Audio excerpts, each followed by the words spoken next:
the question I got asked is what to do with my businesses, and in particular, this person had multiple businesses. I liked the question because it was essentially I have multiple businesses.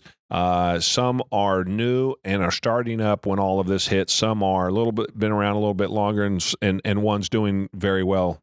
At least how I read the email or read the text to me, and so it and there was some real estate involved, and so excuse me, my answer to him and my answer to all of you would be that if you're faced with something like this and you see this nightmare coming, or you're in the middle of it, the worst thing you can do, which is exactly what I did, is let your ego get in the way and say that you can make it through no matter what, because you're not going to be. I mean, you might, there may be a chance that you can, but what you need to do is get rid of anything that you're not sure is going to be a winner for you. So pick the one that I mean, certainly there's no way to guarantee anything as a winner, but pick the one that is, in your estimation, has the best chance of winning, has the best chance of has legs and you think it'll run, and then get rid of everything else that doesn't. I would hang on to real estate to the extent that I could, but in terms of operating companies, it's easy when you have an operating company, I think, because again, our ego gets in the way and we say to ourselves, I can make that work. Okay, but I have three things. It's the middle of a pandemic, the whole world's shutting down. I can do it. And all of a sudden, all three are going to start feeling the pain. And you have that same ego, and pretty soon you miss that one may have survived and the other two went because you combine them together, and then boom, all three disappear. I've been there. I've done it. Most all advice I give comes from practical experience. And unfortunately, I've lost a shit ton of money doing just this, doing the wrong thing, which is just close down what's not making money and go with the strongest runner. You can always come back to the one that's not making money, or to the things that are new, or maybe I don't want to make it sound like they're not making money because they weren't profitable businesses. But if they're new businesses, you can always come back. You can always reopen them. You can always get back your momentum. That's one of the concerns that I hear all the time. How am I supposed to get it back? It's just starting to hit. I'm just starting to get customers. And I'm here to tell you that you can absolutely continue that. You can pick that back up and go. Don't make the mistake in your head of saying, I did all this work, I'm just going to lose it all, because I don't think that's necessarily true. It might be true in the long run. You may not be able to get them back, but I would bet, if I were a betting man, that you can. My practical experience has been that I was able to.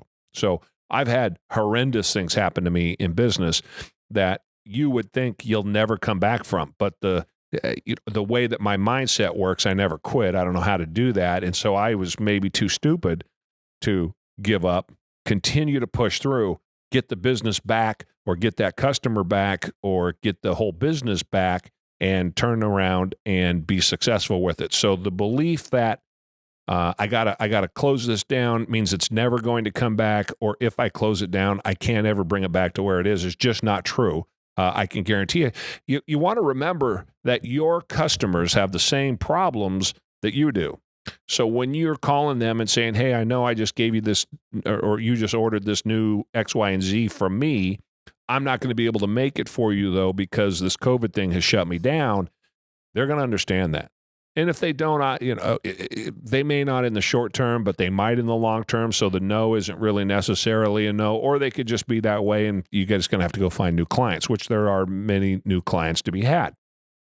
But generally speaking, in that example, with the pandemic, I wouldn't concern myself at all about being able to put the business back together again. Not at all, because you have the perfect get out of jail free card that will allow you to do that. And nobody in their right mind wouldn't understand that that's what you had to do. Think about the things that cause you to, in the eyes of your customers, to look like there's something that they should be concerned about.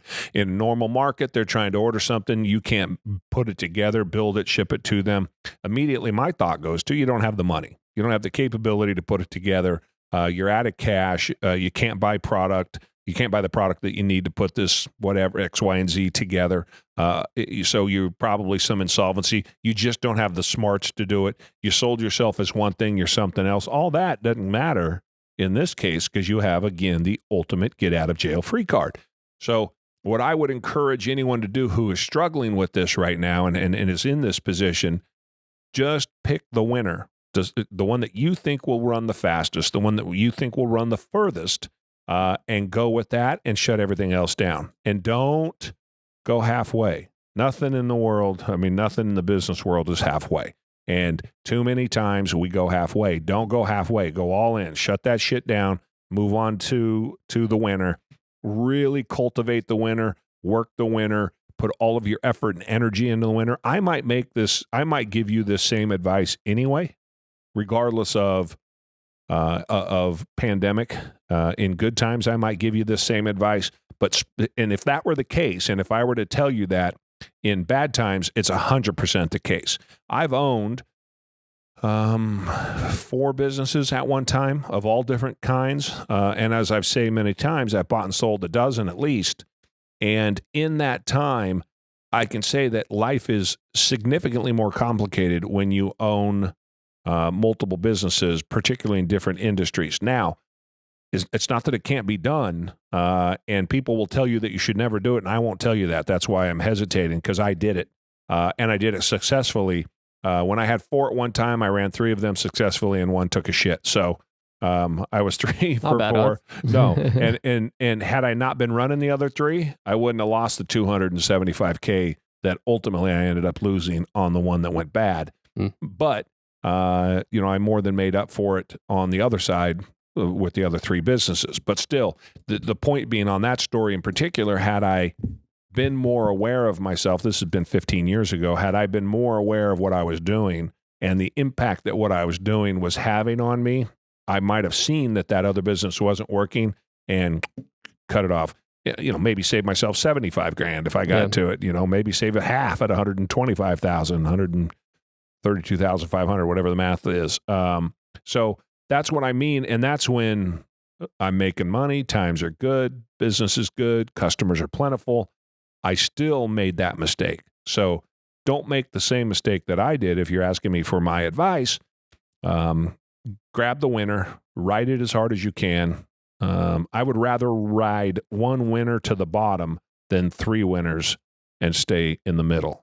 I'd rather, because you'll know that on that one, you focused as much as you could, everything you had into that one. And then again, I would ride that thing to the bitter end and either up or down, because then you don't have something else to blame it on.